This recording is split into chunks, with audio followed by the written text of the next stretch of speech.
Bukod sa magandang beach, kabilang sa hinahangaan ng mga turista ngayon sa Cagayan de Oro City, ang pagtatanghal ng isang grupo ng fire dancers. Babala lang sa mga manonood, pawang mga profesional po ang inyong mapapanood, kaya huwag niyo pong gagayahin. Makibalita tayo kay Sozi Alamban ng GMA Northern Mindanao.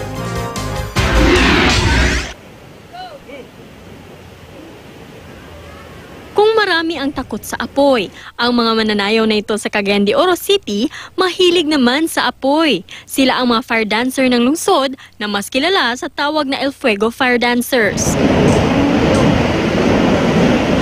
Para sa kanila, isang sining ang fire dancing.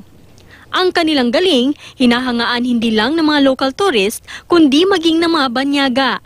Inaabangan ng kanilang mga performance, lalo na sa mga beach. Hindi biro ang ganitong pagsasayaw, kaya hindi raw pwedeng basta na lamang gayahin. Kailangan munang dumaan ang isang gusto maging fire dancer sa physical at mental training. At pwedeng-pwede ito, hindi lang para sa mga lalaki, kundi maging sa mga babae.